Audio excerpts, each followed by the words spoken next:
Hey everyone, how we doing today? This is James Sweeney, aka SplitSuit, and welcome back to another video. And as part of the Ask SplitSuit a Question series, a bunch of people asked hand history questions. This one actually came via YouTube, and Bargava it just wants me to review this hand that he played at 5 no limit full ring. So let's check it out. Okay, so in this hand we're in the small blind with ace queen suited. The cutoff decides to min raise, and this person is a 40-35 over 50 hands. And it's difficult actually to figure out if this person is necessarily a really good lag or an aggro fish. Those two lines can sometimes blur together in a small sample size, and 50 hands is kind of getting to that cuspy point where it's breaking out of small sample size. But honestly, this could just be a really good lag who's taking advantage of a very tight table. So I don't necessarily want to say that this person is for sure going to be an aggro fish, but I'd say he's definitely going to be one of those two player types. And in this situation, here decides to re-steal with ace queen suited. Totally on board with that. Little nitpicky, might just go to 50 cents as opposed to 45, but definitely not going to say anything too much about this. And we end up getting called and go heads up to it. Go here, and here decides to bet for 2/3. Okay, so I wanted to chit chat about this spot real quick because I think it's pretty important, and I think it's also a lot more common than a lot of people realize. So 3-bet pot, out of position, 4.5 SPR pot. Very, very common situation. And when you have a hand like ace king or ace queen and the board comes ace XX, it's also a very common situation. And the reason why I say ace king and ace queen are so similar is because even when I have ace queen, yes, I'm behind his ace king, but I don't think he's going to have ace king a lot, because I think that if he had it, he would have gotten aggressive with a preflop. So I negate that from the range, and because of that, I treat ace king and ace queen very similar here.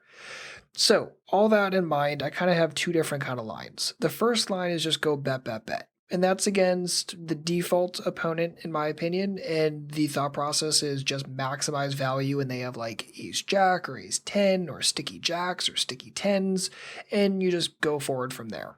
And that's my general default thought process. Could the cutoff have a big hand here that beats me? Sure. Do I think it's very likely? No. And because of that, I just stick in my value mindset.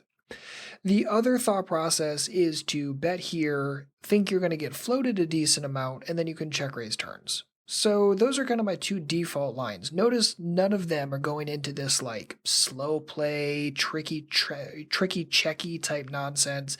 It's really just aggression and how am I going to shape and form my aggression. So with that in mind, I just want to have that default conversation. I think it's pretty important. I think it oftentimes goes very overlooked, and some players end up playing this a lot more passively than they should.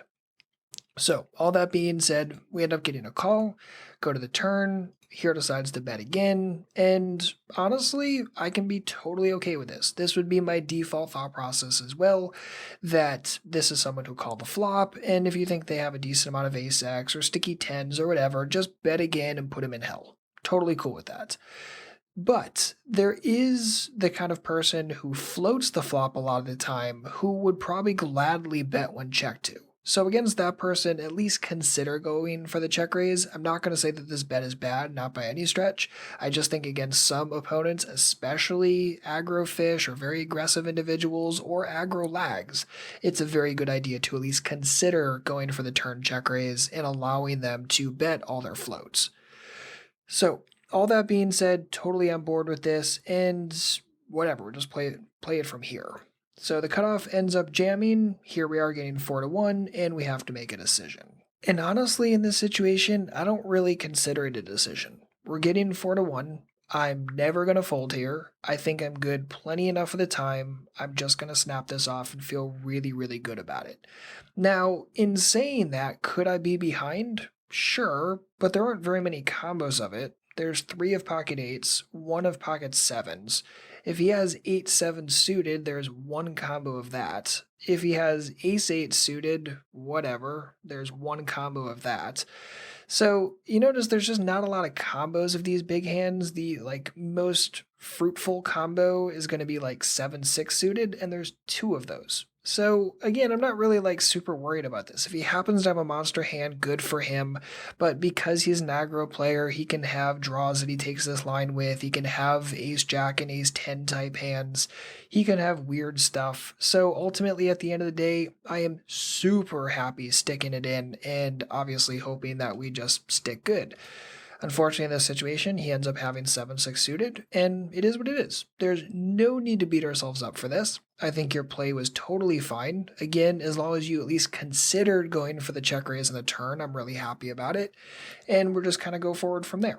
So again, pre-flop looked good, flop looked fine, turn looked fine, and just kind of sucked that he happened to bink it this time, but in the long run, we're going to do a lot better than he does, so don't even beat yourself up about this. So Bargava, thanks for the great hand, and if you or anyone else has a poker-related hand or question, feel free to leave it on our Google Plus page, leave a link for that in the description box, and also please make sure to like and subscribe if you're enjoying this type of video. If you have any questions, please don't hesitate to let me know. Otherwise, good luck out there, and happy grinding.